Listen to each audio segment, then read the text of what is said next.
Hello, listeners. Welcome to the Mother Daze. I'm your host, Teresa Palmer. And I'm Sarah Wright Olsen. And today we have my friend Italia Ricci with us. What? Hello. If you don't know Italia, you may know her from Chasing Life. I remember watching that show. It was so good. You were amazing. Thank you. I got lots of texts yesterday from Sarah being like, this girl is an unbelievable actress. Yeah. She's unbelievable. She's so incredible. She's so talented. And of course, I'm on YouTube. I'm looking up your stuff and I'm like, oh, she really is. She's so captivating. I can't wait to have her as a guest. And then found out that you're also a true crime podcast listener. Hello. Yes. Devoted true crime podcast listener.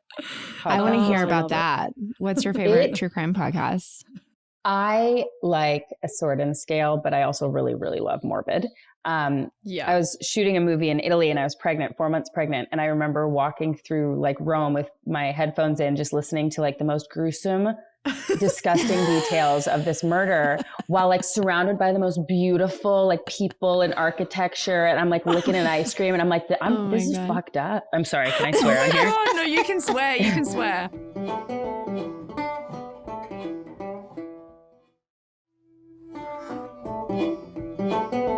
It is so weird that we're so into it. My husband's like, what is wrong with you? Because last night we're like lying in bed and he's like, oh, I'm just going to wind down. He puts his meditation on. I put my headphones on and I listen to murder. Yep. Like I literally listen to murder to wind down. Oh, yeah. Wait, what is wrong with me? I keep trying to say that it's because I want to have the intel. If anything was That's ever what to happen, I say. Good. Okay, and my thank husband, you. all he does is walk into a room and be like, if I'm ever murdered, it was her. Can you And I'm like, well, I would know how to get away with it now. Exactly. But also your Google search history, I don't know if yours is anything like mine. I would never search that on my own computer. Yeah, wow, you really are so prepared. Do you use Robbie's gaming computer to research all your murders so that it comes back on him? I'm not planning to be a murderer. I just happen to know a lot about them. Oh my gosh, me too. Wow, we're going to actually have to get together. Sword and Scales are my favorite. Morbid. I was a really big crime junkie fan, but I think I'm sort of moving over into other like more unknown podcasts. There's a really good one called Invisible Choir. I don't know if you've listened to that one yet. It's so well produced and they're about to blow up. They're really, really good. And then of course, you know, the iconic Casefile, which is the anonymous Australian host, which we love. Oh yes, I've heard that one. And there's like True Crime All the Time is another one, I think. Oh, I don't know that Two one. guys, they're really nice. They're funny. I'm actually writing it down. I'm very specific about my banter though. I need to like your banter. Same. If I don't like your banter, you're dead to me. That's why Ash and Elena are so good on Morbid because they're so funny. And I think I bought her book. So funny. Did you? I Oh my did. gosh, I've been wanting to buy her book. I just started it. So. They're so good. I'm such a fangirl. But also I love listening to their 11-minute intro where they're just like back and forth and they're so hilarious. I'm like, these girls are really cool. Even if they weren't talking about true crime, I'd be so into their podcast. Are you kidding me? I would be like, hey, Elena, can you tell me all about what it's like being a she's a more autopsy technician. That's right. And I'm like, tell me all the stories. I know, me too. I know, it's really Sarah, weird. Where does that you're come so from? pure. You are I know. pure. You guys, it's just terrifying to me. I can't. Actually, I used to be into stuff like that. I feel like before I had kids, but I read this book. I read this book, Under the Banner of Heaven. Has anybody read that book? It's so... I know the TV show. So good. Okay. I feel like I've heard about it recently though. I don't know why. It's like it's a crazy because it turned into a TV show with Andrew Garfield. But the book is really intense and dark and follows this like very true horrifying story.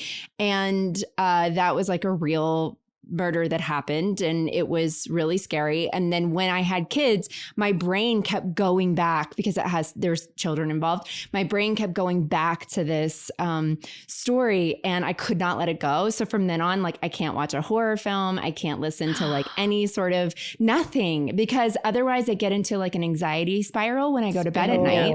Yeah. Okay. And I can't do it. So, because I'm an empath and I put myself in the place of people. But that's or so a narcissist. weird. I'm not sure. too an empath. But I am, it's so funny because I am an empath, but I'm also like, I need to know all the details. I also feel you're morbidly curious. I want to understand how people are capable of doing these horrific things. Yeah. Totally. And I just can't believe that they happen. It's wild. I know. But I'm not as nice as you guys. I'm a real pessimist that believes the worst in everyone. So this should be a fun hour. I'm the opposite. It's so funny. I am the opposite to that. But then I'm also like, I just need to listen to true crime all the time. And I feel like I can solve the cases, which is that's ridiculous. Fun too. Did you ever start sleuthing? Internet sleuthing that's how a lot of them are getting solved though. And there's a subscription kit. Yes. There's a subscription box you can get where they send you like a fake case. And like once a month, then you have to it's called, I got this. What was it called? I have two of them and I haven't even opened them, but yeah. Do you know what? I kept getting the letters every week. And like, I've got a group of friends who are on a text thread called the Murderinos, which obviously you know where that comes from My Favorite Murder. They call like their listeners the Murderinos. Anyway, so I have a text thread called the Murderinos with these other mummy friends of mine who listen to true crime. And once a month we would get together to play this game where they send you letters and you have to like crack the case. But then like I was traveling a lot and I wasn't really in town. So I came back to like 400 envelopes of clues to crack the case. And I finally was like, oh my God, I'm never going to get around to doing this. So I canceled my subscription. That's crazy. Oh my God. Well, I want to hear a little bit about, so Italia, you and Robbie got married how many years ago? 2016. 2016. Cool. Okay. So we've been together since 07, 08. Oh my gosh. That's a long time. And you're from Canada. Yes. Currently in Ontario. Canada. We moved back once we had our son. I was like, I want a good homegrown Canadian boy. And how old is your son? So that's where you are right now. You're in 3. Canada. Yeah. He's 3. Oh my God. It's such a sweet age. Yeah, when we were talking about you doing the podcast, you were writing me about your birth story and just kind of the beginnings of motherhood and stuff like that. So do you want to tell us a little bit about your entry into motherhood and how that was for you? Sure. I mean, again, I'm not as lovely as you guys, so it's not as beautiful to me because I was expecting it to be and then it wasn't. And I was like, I'm broken. I was a very pregnant woman. I gained 85 pounds with Robbie and was in labor for 16 hours. And then it was an emergency C-section and it was very dramatic and all of that. But he was healthy. I was healthy afterwards. It was just, and we were staying. So I wanted to give birth in LA and my brother was getting married a week before my due date. And so we had to come back to Toronto. And so we got an Airbnb, but the only one available because the other one canceled on us was this like tiny, like the bathroom, like I couldn't even stand up with my belly in. Oh my God. And so it was a studio. And so I was coming with a newborn to a place that wasn't my own home. I didn't have all of these things that, you don't need them obviously, but like it was just very unfamiliar and it was really hard. And, I had a really tough time getting him to latch. And so I was like squeezing onto a spoon and spoon feeding him for 2 days. And it was just like, so much. And it was so not what I was expecting because I wanted to go totally natural and do that. And I just felt like I was kind of ripped off. You know what I mean? And I know everyone's like, when they say you gave birth, I don't feel like I did. I'm like, no, I threw him out the sunroof really. But no, but obviously you're in a situation where that was the safest thing for both of you. It was, but I mean, like the new mom thing, like I wanted to love it so much, but I didn't. And I felt like I was kind of broken, like something was wrong with me because I wasn't getting this, like my whole life changed in an instant thing. And like I knew I loved him and I wanted to take care of him and do everything I could to make the best life for him. But like, I didn't have that. So I went through like, I never talked to anybody about it, which I probably should have, but it was also COVID. COVID hit like when he was 3 or 4 months old. And so, I ended up realizing later, the more honest I was with other mothers who were like, oh, thank God nobody ever talks about that. And I'm like, why? Yes. It's terrifying. And you don't want to admit it because you feel like a terrible, terrible mother. Right. And, you know, I'm obsessed with him now, of course, but it didn't come naturally to me. And I really wanted it to. And I think maybe, you know, back to the crazy stuff, like I'm dying to have an experience with a ghost and I'm just too desperate for it that it's just not going to happen for me.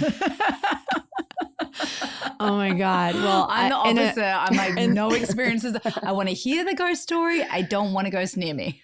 Yeah. I'm going to have to I have to put this video up later, but my daughter's having an experience with a ghost. His name's I Hubba. saw that. Yes.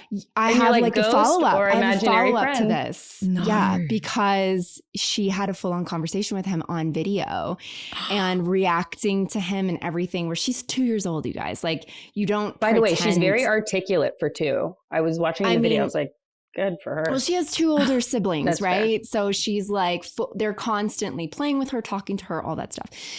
But anyway, so we'll get to that. I have to tell you about that. But no, I'm so glad that you shared that because, first of all, we have so many listeners who have written in and been like, can you guys talk about what happens when it's not so easy at the beginning and when things, do feel really heavy? And, you know, we do try to talk about that because when I had Esme, I had a really tough first 6 months. And it was tough for a lot of reasons, but I had a lot of emotional stuff going on in my life. And it just was different. I found myself bursting into tears and crying and sitting there, not understanding why I was crying and just feeling overwhelmed and being like, I know that I'm happy, but I don't know why I'm sad too. Yeah. Totally, totally. And so that is something that I think, you know, people are afraid to talk about because, and more we're hearing stories of it, but they're afraid to talk about it because it makes you sound like, or at least you think that you sound like you're less than when you're not. Well, that, and some people, you know, unfortunately, because of the internet are like, you have a healthy baby, you should be grateful. You have this, right. What right do you have to complain about that? And you're like, no, that's not what I mean. So then you don't want to talk about it publicly because you know there's going to be the people that are going to take it that way. And you're like, that's not what I'm saying. I'm just saying that I know I can't be the only one that's feeling this way. You get into shame spirals as well. You feel ashamed and then you're stuffing feelings and then ultimately those feelings are going to manifest in some other way in your life and come out in some other form. But gosh, that transition, I think especially, I mean, it's always can be challenging and you never know when it's going to pop up. But I hear a lot of people talk about the transition from not being a parent to being a parent and just being thrust into this whole different world. And then you have this newborn and you're supposed to be able to figure out who you are within this new identity of mother. But wait, who am I? Where do I fit into this? Is this just a new identity or can we merge these two things together? And it's so good to talk about it. It is just, you know, I think it's wonderful. It's an entirely new identity. It's an entirely new title and role. It's an entirely new physical body. It's an entirely new priority way of thinking about things. You're so much more of your life is changing than your schedule or your sleep. It is literally everything. I think it took me probably, I want to say when he turned 2 to 2.5, I was finally being like, I can separate myself as a normal, regular human being than just mom and child. Yeah. So that kind of is the time when it does start to shift a little bit. And you do start to feel, I feel like around 2 is when I always start to feel like there's a little bit of, it's not freedom, but you have a little bit more of okay, I can walk, you know, into this room and I'm not worried necessarily if the baby's okay because the baby's kind of following me around if they're walking and you know and what I mean? Think they give that to you because at that age they're becoming a little bit more independent. So that therefore gives you the space and the breath. But of course, now that he's 3 and he doesn't want to be in my arms all the time, I'm just kissing him and holding him and he's like, stop, too much. And I'm like, no. Too much. So it's I'm never happy.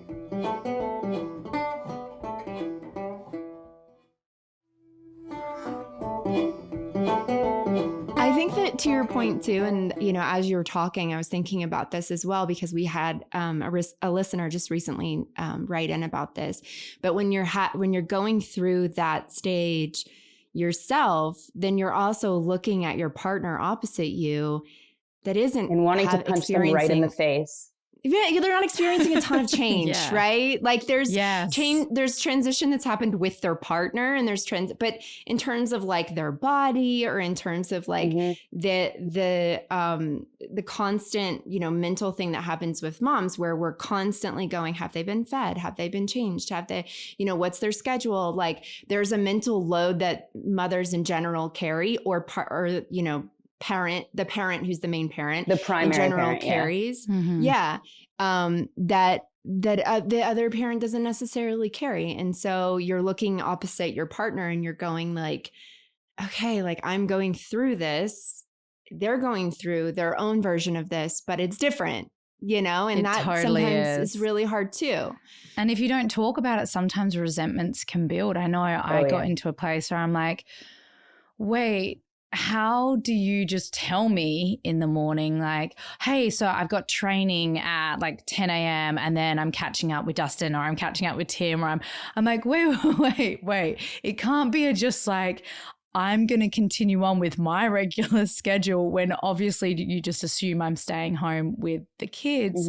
Like we got to a place where I had to communicate the resentments that were coming up for me. I was like, oh, your life just continues on as is, but mine is completely changed. Like, let's come together and be like, what is your non-negotiable that you need for your own mental health? For him, that's working out. He wants to work out. He wants to have his an hour once a day. Great. For me, I want to have my bath and my true crime podcast uninterrupted for 1 hour. And he's like, cool. So for us, it took a conversation. There was certainly a few times where I was like, F this, like this sucks. Like that their life hasn't changed the way that ours have. Like what's going on? Did you experience any of that?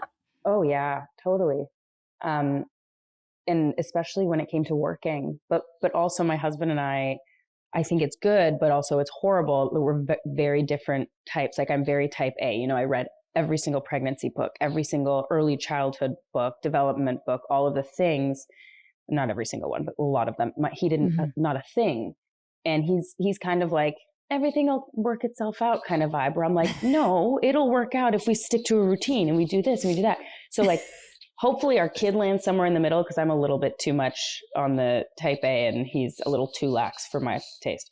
But yeah, I remember having a lot of stress about that, being like, I'm planning the naps, I'm doing this, I'm doing that. And then he's like, and the work thing was a big one, because I didn't feel comfortable leaving my infant for that many hours in a day. Cause with our jobs, like you could be gone 16 hours and I would never see him. And so I was very envious that my husband was able to just leave for 3 weeks and not have to worry at all about things being handled, because he knew that I'm an overhandler. And so I felt unfair. And then I would get an opportunity to work and I couldn't do it, because I was like, it's not the right time for Robbie. Like he's 1.5. His mom should not be away for 5 weeks. Like that's not healthy. I just now took on a job that's going to have me away from him for about 5 weeks. And this will be the first time. So dad will be in dad mode and we'll see how that goes. I'm sure it'll be great. And it will be like the anticipation of leaving will be way worse. Right. And then you'll leave and then they'll be in their routine and you'll be in your routine. And that's the thing too, is I'm so stuck on like my way is the best way. But then when I do leave for like a weekend with my girlfriends or something, I come back and I'm like, it was great. See, I told you, I always expect the worst, and I'm pleasantly surprised. I'm like, the house is going to be burning. It's going to be terrible. Totally. My kid's going to have purple hair. I was like, my children's teeth won't have been brushed for 2 weeks. I went to Australia and I had to leave the boys for 10 days recently, and it was the longest I've left Bodie and Forrest, who are just about to be 9 and 6. And I was like, way over the top with my type A, like scheduling, and they need to do this, and you should wake them up at 6:45.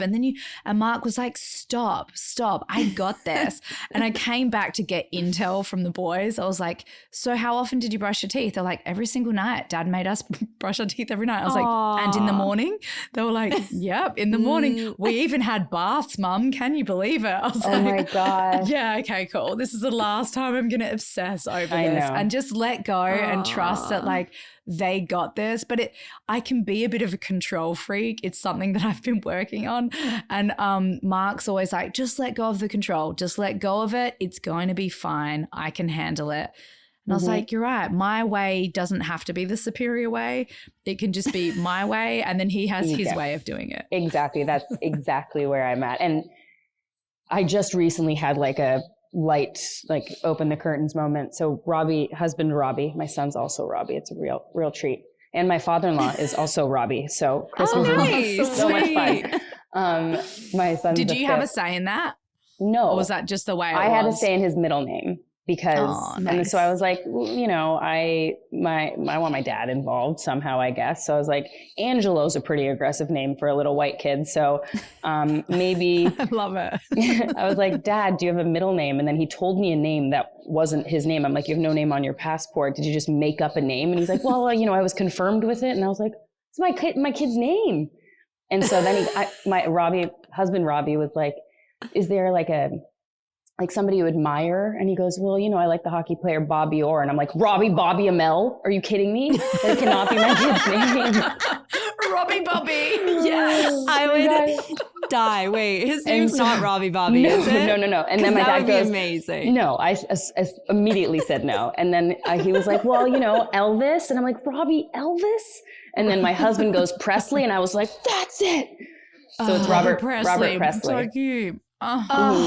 That is so good. I love that. Oh my God. Oh, but the story I was getting to. I kind of want to start calling him Robbie Bobby. Robbie. We have to, because either neither of them will listen to me or both of them will listen, and I'll be like, not you. It's something.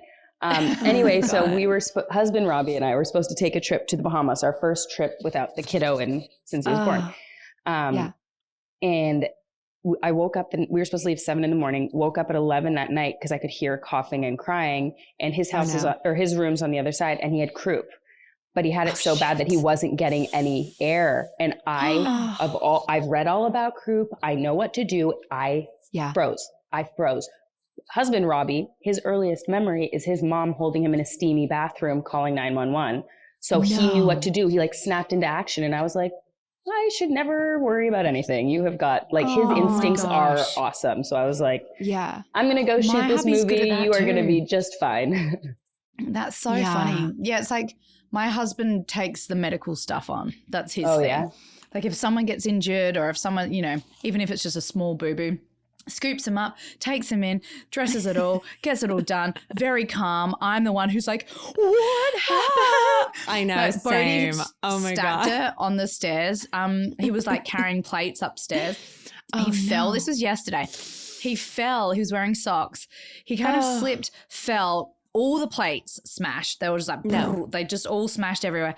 And his arm was kind of lying out in a way that I think what I did was I heard the smash of the plates, thinking it was a smash of the bone. And of course I was like, threw my drink in the air, ran, stained the couch, ran to my child. The new couch. And was like, I know. I was like, really, Palmer? Like, you couldn't just play it cool and like, are you okay? How are you feeling? I ran, screamed, ran over there. And he had actually, it was fine. Like, one of the plates had landed on his little finger, which is why he was crying so hard, because it just sort of squashed his finger. But I was like, it's a broken arm, yelling out to Mark, I think it's broken. And then Mark came down. Eric was does that to cool, me too. calm, and collected. Was so chill. I was like, great. There you go. Yeah. You're right. It's so funny. These little lessons that we get, these little gifts of like, okay, everything's going to be okay when mum steps out of the room. It's because my instinct is like panic. That's what I mean. Like, because everything else we're in such good control of, then it's something that we can't control and we have no idea how to handle it. Yeah, croup was intense. I had we had to handle croup with Wyatt, And apparently if you go to like a drier climate or whatever, it makes it even worse. So when Wyatt had croup, I had driven up, I was like driving up to Camarillo, which is like drier than, you know, in where we live by the ocean. And so it got worse when we were in Camarillo, and I thought it was just a cold. I didn't realize it was croup, and then it got really bad. And so like my drive back, because I was on the phone with the doctor and I was like, I'm 45 minutes away. It sounds like he's having trouble breathing. And he was like, put it on speaker. And he's like, yeah, you just need to get here. And I was like, oh my gosh. And then it was just worse and worse and worse as I was driving. And I got to the doctor's office, and he immediately like shot steroids down his throat. Whoa. And like, he was like he was like, get him in the room. He was like in full serious mode. And I was fully internally panicking because I'd never heard anything like that, you know, struggle. Yeah, it's a horrible, horrible sound. Oh, it's so bad. But the steam shower, if I'd been near a steam shower or had known about that, that could have helped so much. They said that it did help a lot. Like he would have maybe been in a much worse situation because like he was getting so little air that his whole chest was like going in. He couldn't open his eyes. He was like quivering. It was, I've goosebumps just thinking about it. It was the scariest moment of my life. So but the Bahamas trip did not happen? No. Oh gosh, no, of course not. Of course not. This doctor that came to do our, like, you know how when you're an actor, for people listening who don't know this, you always have to have these cast medicals to make sure that you're fine and you're not going to ruin the movie if you get sick or you have some underlying health issue. It's for insurance purposes. So on the job that I'm shooting at the moment in Sydney, this doctor came to set and he was like, you know, I think for him, it was his first big film set. He's like, in Australia, we don't really shoot movies as much as you do in America. So he's like, wow, this is so cool. So he was like, hey, if you ever have an issue with your kids, like I'm also a pediatric doctor. So here's my phone number. Call me if there's ever an issue.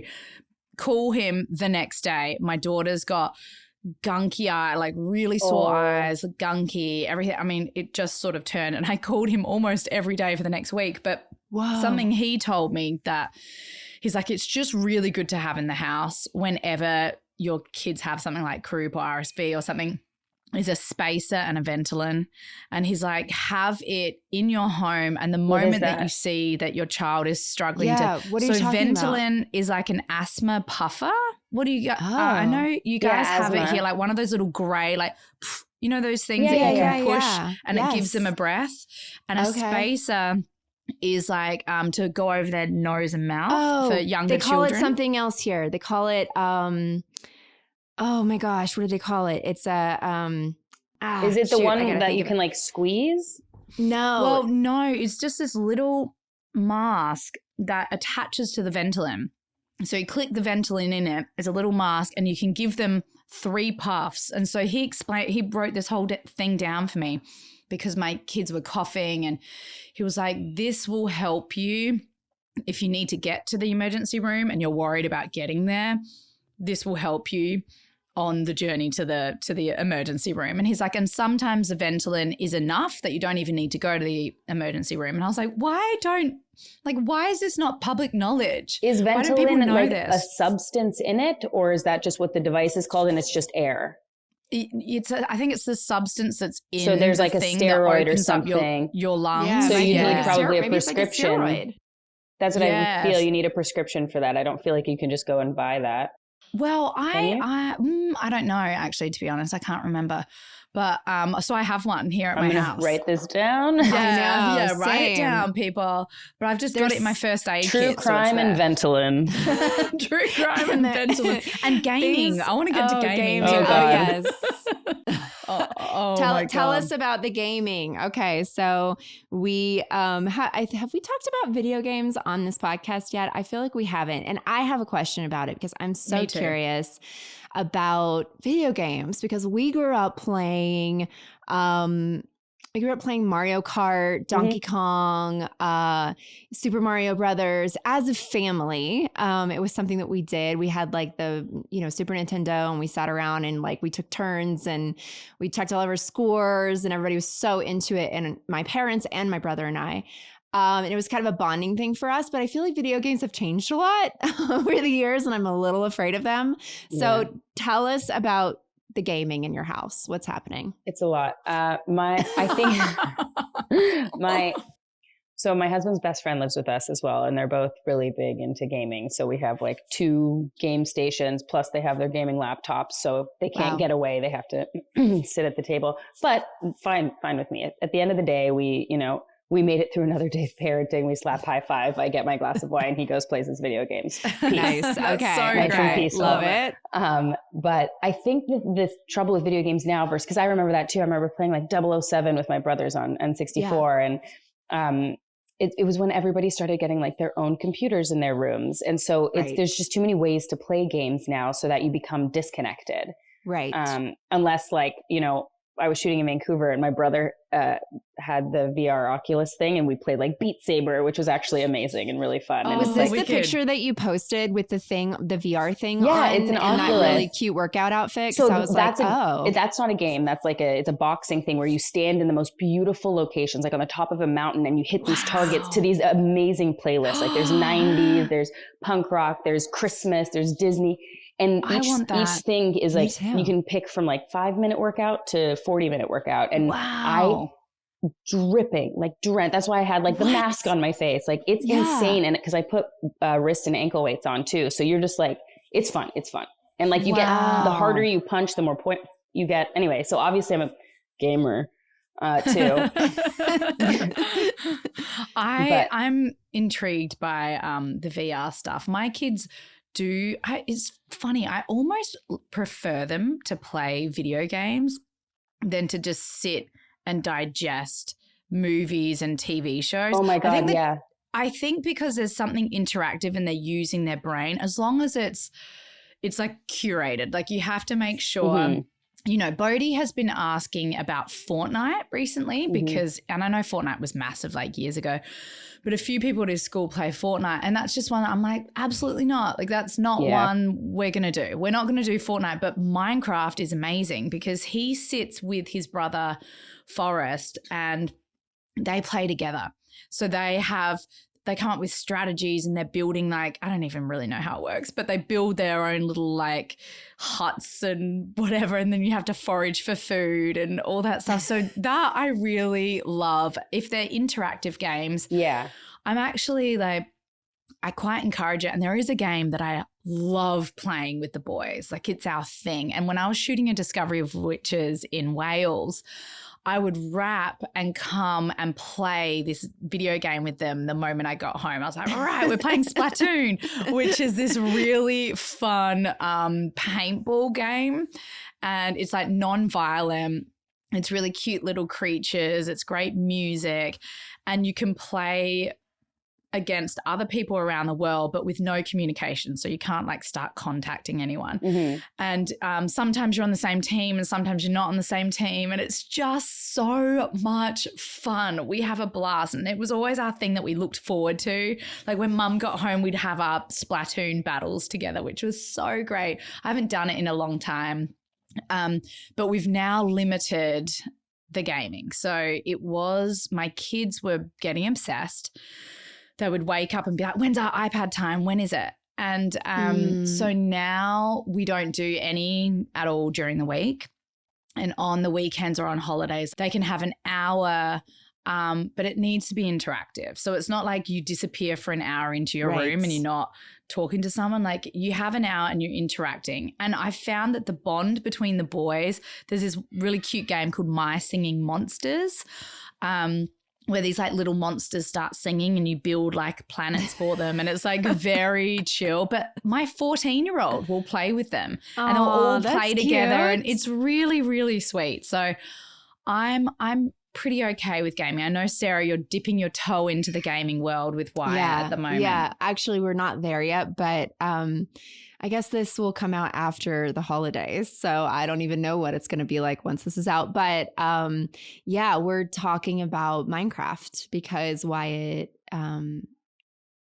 actually, I don't even know if he can hear me right now. I probably should be quiet. We're talking about Minecraft. Okay, I'm whispering that. Because it is world building, and he's super into architecture and stuff like that. So, Is so The that Sims could be, still a thing? I feel like that was fun I for don't that. know. I was obsessed with The Sims. I feel like you and I need to hang out. We have a lot in common. The sun is killing me right now. The Sims. Yeah. I would do 24-hour binges of The Sims with like my first boyfriend when I was 17. Like it was so addictive. It really was. I mean, that's the problem probably.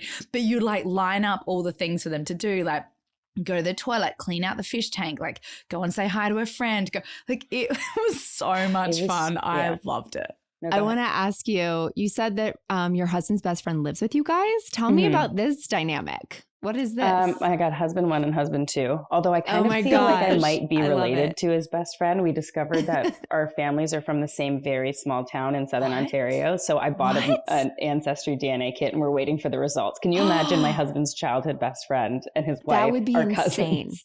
I know. Oh my gosh. And does your husband's best friend have a partner that also comes over or not? No. So you guys are like we're a also little, all like, of us trio. are opening a gym together, like an F45. You guys know. Yes, we're opening one. We're obsessed. Yeah, so he's going to be like the head trainer and coach and all of that. So it just makes sense that we're all here, and it's nice when husband Robbie's working, and I don't want to be by myself in a house because I'd be like back onto this like beautiful marsh, but at night it's just pitch black and it's kind of scary. And true crime. Yeah man. I've got like a tomahawk, a baseball bat, pepper spray, and like all of these things. I've got bear mace. Pepper spray, yeah. But also, like, what do I have all of them in my nightstand for? Like, I'm going to use all of them at the same time. Like, I should be hiding also, them. Like, but you've got options. You've got options depending on what sort of intruder it is. Okay, so this thing happened to me yesterday. Now that we're talking about true crime for a second. Anyway, so we're getting the kids in the car to take them to go see Santa, like something very wholesome. And I could hear. And you're going to understand this, Italia. I could hear someone be like, help me. Oh, no. Help me. Oh, no. Yelling. And as a true crimer, if you hear that and you don't do anything, that is a major problem. And I've heard the stories of, all those stories about like people screaming and crying because it's like, you don't want to get involved or like you're not 100% sure, you just don't do anything, and then you find out that like it really was someone in desperate need. Right. Mm-hmm. So I was like, it was a man's voice and I could hear it and he just kept being like, help, why isn't anyone doing anything? No. And so I started running. We were outside. Mark was like putting the kids in the car and I was like, wait a second. I started running towards the noise and I like turned right down my street and I could hear it all around me. I was like, where is this? What's going on? I thought either it was someone shooting something like a movie or there's really someone in trouble. And so I look up and we live like right by the Hollywood sign. So there's all these hikes and I could see someone on a hike on the ground being like, help me, like making all this noise. And I started yelling out to them. I was like waving at them and I'm like, do you need any help? Do you need me to call an ambulance? Like, are you okay? Hello. Like, and I was waving and he was looking dead at me and not saying anything. He was like, what's wrong with you people? Oh, geez. And then my husband came running around the corner, so like livid, like angry at me. He was like, I cannot believe you would just run towards danger. What if someone had a gun? What? I cannot believe it. And I was like, I'm a true crimer. I'm doing the right thing. Oh my God. And then Mark's like, looked up and he was like, he's having a mental episode, Teresa. That is not someone in trouble. Because then he like stood up and he was like running around and making a lot of noise. And then Mark's like, no, like he's not like of the right mind right now. Like he's obvious. And I was like, but still he needs help. Like still, regardless, he's stepped over the edge of it's like cornered off where you're not actually meant to go where he was. So I was like, he could be stranded. Anyway, I decided to still call the police and apparently lots of people had called in about him already. So it's like, I'm so proud of my neighborhood that everyone heard that and everyone decided to call in. Yeah. But Mark was legit angry. He was like, what? And I was like, I knew you were right there. I knew you were there and I could yell to you if I needed you, but I wasn't just going to let someone yell for help and not help them. Yeah. I think that's good. I'd rather do something than walk away and regret not doing something and not knowing what happened. Totally. Also, 100%. I'd be curious and I just want to see what the fuck is going on. I know. Because Mark was like, you just wanted to see it. You just wanted to see 100%. The action. I know you. You're like the person that drives slowly past the car accidents and it's like, whoa, that's so terrible. But I'm driving only like 5 Ks an hour. But up until the point that you get to the car accident, you're like, guys, just go. Come on. And then you're like, I know. It's so true. Absolutely the same thing from every single person. Oh my gosh. Well, so now that your son Robbie, not husband Robbie, but your son Robbie is 3 years old. So how is the dynamic now? Like, how does it work out? Like, your husband's working. You're talking about how you're about to go shoot something new. He's off now, so we're kind of take turns. We take turns a little bit, yeah. Okay. And how does that work out better? Like, do you feel like you're in a groove now that he's 3 and that you guys can kind of take turns? And, it's a lot. Like when you have I remember when Wyatt was a baby and Eric was working full time. I mean, Eric had to go back to work, I think on day 2 when Wyatt was born, and then Wyatt got a fever and ended up in the hospital. And so he was like 2 days old and I was with him and Eric was at work every day.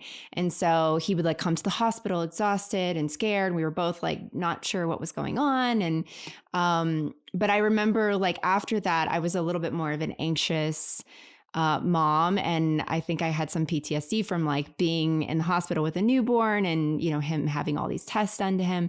So I would like sit on the yoga ball, bouncing him, like looking at the clock, waiting for Eric to get home, thinking like, is everything okay? Is he okay? I had some like time, but when you're a new parent and your partner is working full on and you're there on your own, like it's a lot of time for you to be sitting there going, am I doing this right? Am I okay? Like, is this okay? Am I going to have time to ever shower, actually drink? Like a cup of coffee when it's hot again. Like, I think that it was, COVID is terrible, but it worked out for my parenting journey because he was so young that Robbie was home and we were home.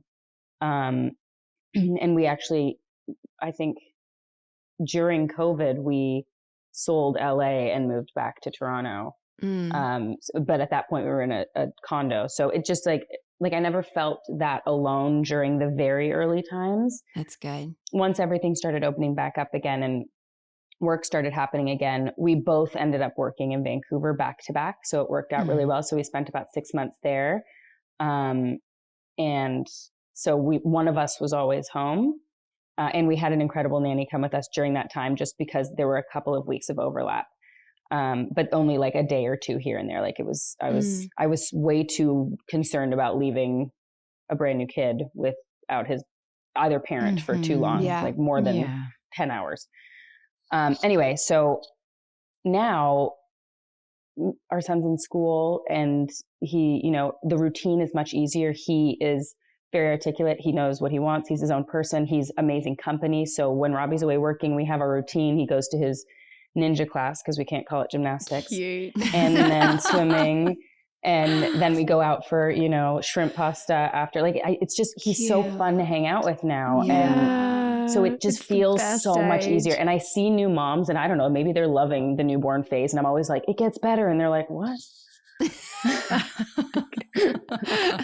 I love that. And I appreciate that because I remember like, I remember there being a lot of people who would tell you like the negative stuff when you were a new parent, they'd be like, oh yeah, this time's really hard. Yeah, just wait for this. Just wait for them to start walking. Till they hit, exactly. Wait till they hit 4 months and there's the big regression and you're like, wait, that's going to happen? Yeah, exactly. So it's nice that you say that to, new parents who have newborns because you just never know. And I do think, earlier we were talking about that, you know, that sort of time when you're a new parent and you kind of don't know if you're alone in it. Like, I feel like it's the same thing when we're talking about like mental health struggles as well. As like people are afraid to talk about it. And then when they do, then you have this backlash of people being like, what are you talking about? Your life is so perfect. Like, you have nothing to go, you have a family. Like, how dare you complain, you know, about something? And you're just like, what? Everybody struggles in some way with something. Like, struggle is part of life.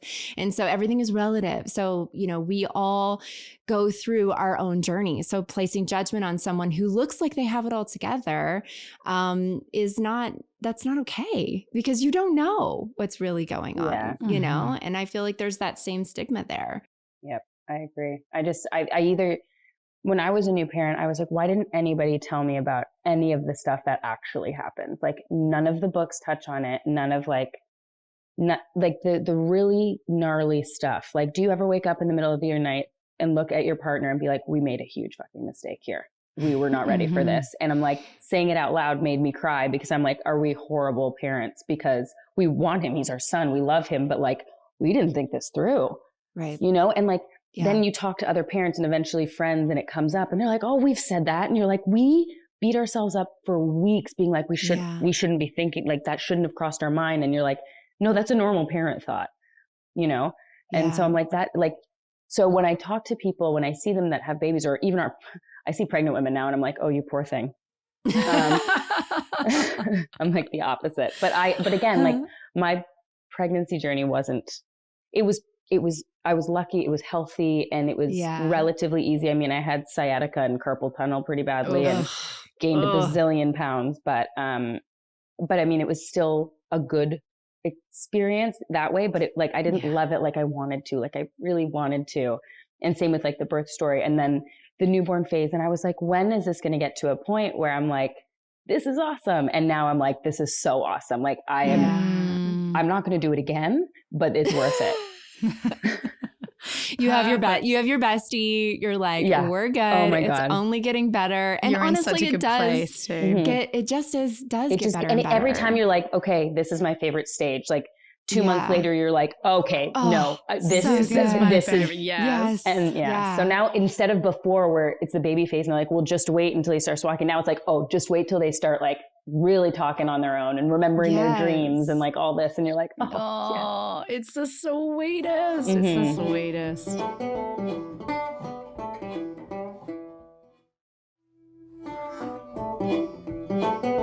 I remember like seeing parents with kids who are 9 years old and thinking like, wow, that kid is so grown up. Like, oh, my sweet little baby who I have right now, you know, Wyatt was like 3 at the time. And I was like, this is so precious. I have to hold on to every moment because when they're 9, they seem so grown up. And now I look at my 9-year-old who like loves Legos and like enjoys, you know, these music and movies, and we can have these amazing conversations. And I'm like, no, it just gets more and more special. And it's just so different, beautiful. You know, it just becomes, it's just different. It's not the same as it was when he was 3. So that makes me want to like cry sometimes, but it is so beautiful in such a different way, you know? It is pretty profound how it goes from like, you're always nurturing them and taking care of them and meeting their needs. And then suddenly they become like a little confidant and you guys are like chatting about things and sharing personal jokes and laughing and having giggles. And yesterday Bodhi's like, oh, Mom, like, let's go get Dad a Christmas present. Like, I went into his wardrobe. I found these things. I know what he likes. Let's go get him some Crocs. And I was like, yeah. So we like walked off and we had such a great little time together. And it like hit me yesterday. I was looking at him and I was like, oh, wow, he's like my buddy. He's my buddy. Yeah. Like, I'm his mom, but he's my buddy. I know, which is so sweet. It's so sweet. Okay, wait, I have to finish my story about Winter and Hubba really quick because I know that you want to hear it. Okay. Yes, I do. So Hubba and Nina are Winter's like friends that she talks to. When did this start? Hold on, how long has this been going on? It's just started recently that she started talking about Hubba. I think it was like the last couple of months. But Sonia, my nanny, just sent me this video. And Winter's coloring. She loves to color every day. And so she's like coloring. And she looks over and she's like, oh, Hubba. And then she starts responding to Hubba, and I'm going to have to put this video up because it's insane. And she's like, oh, Hubba, no, just don't ever do that again. Oh, Hubba was wanting me to do this. And she's like talking. Yeah. Then one day, Esme's sitting right here with me, so she knows this part of the story. One day she bursts into tears crying, running into the room. She's holding her finger like this. And I'm like, what happened? What's wrong? And she's like, Hubba bit me. Hubba bit me. And she's crying so hard about it. And I was like, okay, this has reached a new level with Hubba. And it's like Nina's like the hype girl. Like Nina's like Hubba's friend, but she's like the hype girl. And we don't talk about her as much. But Hubba is like the main, and he has brown hairs is what Winter says. And he doesn't go to the bathroom, doesn't eat food, just kind of hangs out in and around our house, can't come on the trip with us, has to stay at our house. What? Yeah. So like why is Hubba aggressive? I don't know. Hubba bit her. How? Hubba bit her, and she full on has conversations with Hubba with like response. So she's not like retelling me a story. She's like sitting there going like, Hubba, no, you can't do that. Like, Hubba was trying to take my blah, blah, blah, you know? And so I have now this video that I'm watching back going, oh my gosh, Hubba is this like spirit that lives in her house or something. And Esme told me the other day, she's like, you can't talk about Hubba because it's starting to scare me. And I'm like, oh no. You're like, scare you. Scare me. My goodness. So crazy. I know. So you wanting to have an interaction with Ghost. My 2-year-old, I think, is already having that. Oh my gosh. Sarah, that's terrifying. Yes. I'm sorry, but that's know. terrifying. Yes, Also, is there a world in which, and I'm sure this is something Italia would do too, now knowing a little bit about her history and the things she's into, I feel like you need to get to the bottom of this. I know. So there needs to be an investigation of some kind. Mm-hmm. Could you find out more about who lived in the house before? Yeah, I do know the area a little bit. You do? Okay. Yeah.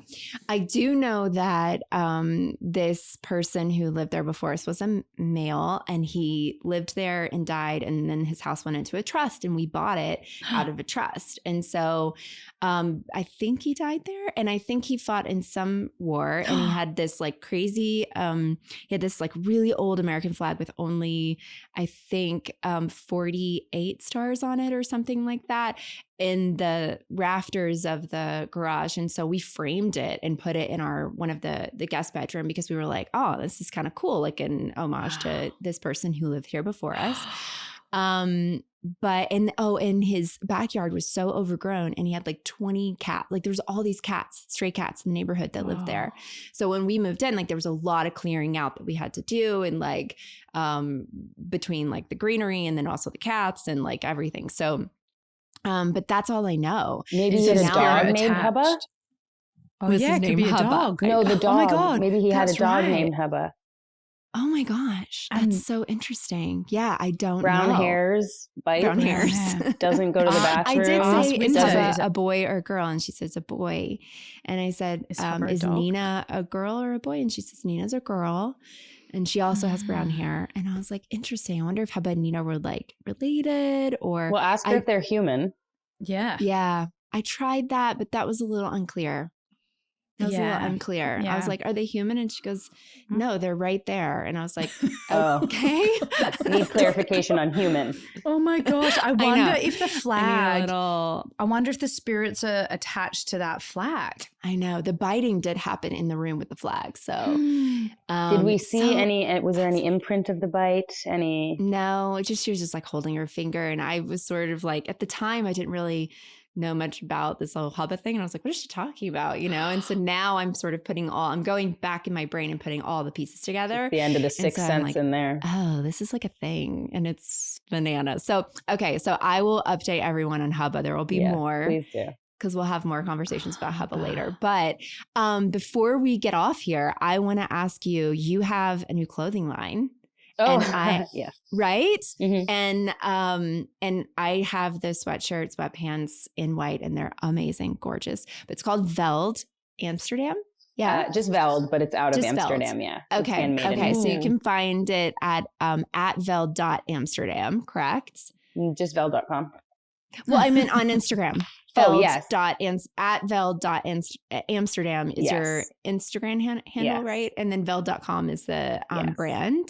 Yes. Okay. And so tell us about that. That just launched recently, right? Yes, I think fall of this. No, we had spring, summer, and then fall.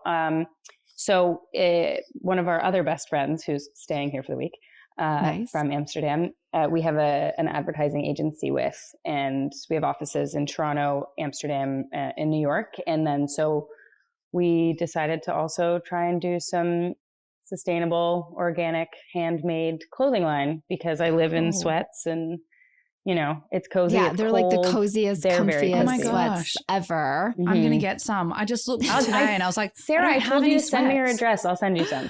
I know. Yeah. You have to send her. Don't tell her the address on our podcast right now. No, please don't do that. Hey guys, it's at.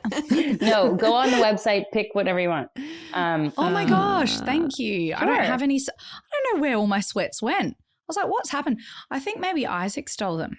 Because that's happening now. He's the same. In fact, he's bigger than me now. Oh my God. Yeah. It's my stepson. Wyatt started wearing my stuff, my thermals, which is crazy because he's so tall.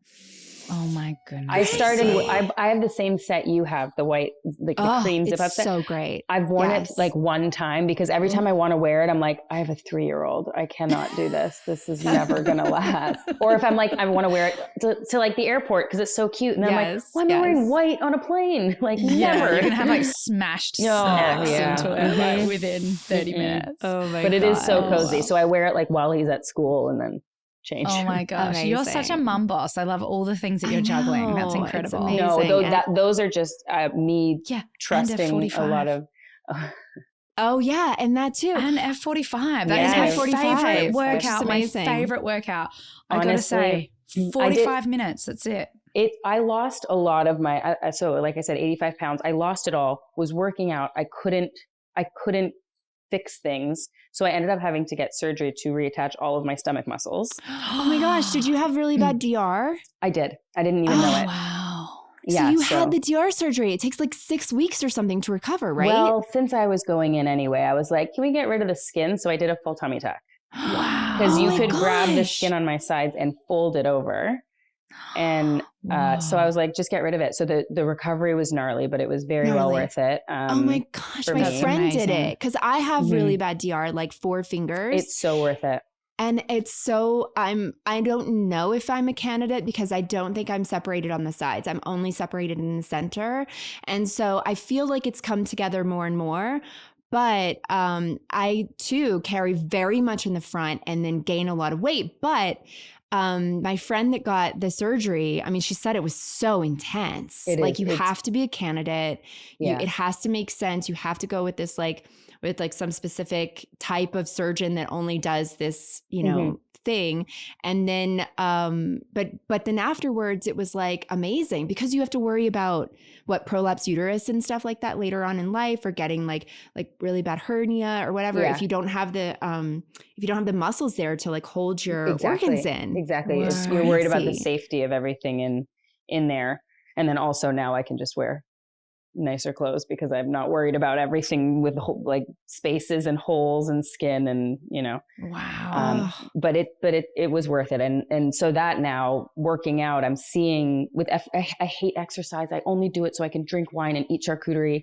And so I would keep working out and doing these classes, but I was pretty inconsistent with what I was doing. So after the surgery, when I was cleared to go back to exercising, I was like, that's it. I'm taking this as like a new lease on health. Cool. And so I signed up for a neighboring F45 and I went for, I think, 4 or 5 times a week for 6 weeks. And I've never seen myself like this in my life. Wow. So I was like, yeah, Robbie, of course, let's open one. And so we are going to be open in February, March. Oh my gosh. So cool. Mm-hmm. That is amazing. And then you can do it all the time.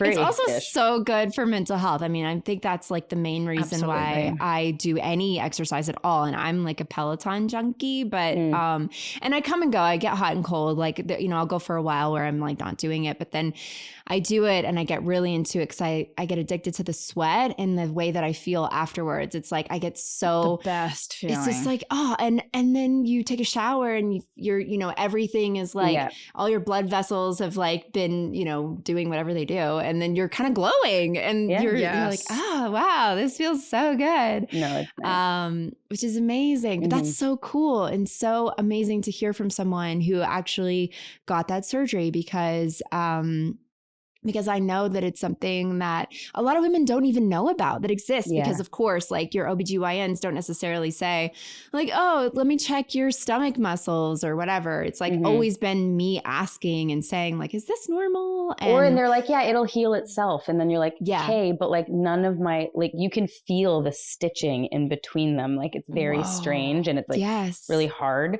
I'm still numb like underneath my belly button because it was 5 months ago now, 6 months. Wow. But it's like I can feel my core has strength again. And, you know, doing exercising, I'm seeing results where before, like there's nothing you can do. Yeah. So it's really nice. I'm glad I did it. And I mean, while I was in there, I got a little bit of a boob job too, because, you know, those ladies worked hard for a year. I need to hear about that. Did we bring them up? Did we increase them? So I was really small before having a baby. And then I was like a gigantic breastfeeder. I would I think I would pump, he would eat and then I would pump another 16 ounces. Yeah. I was a massive supplier. I donated it. I had freezers full of it.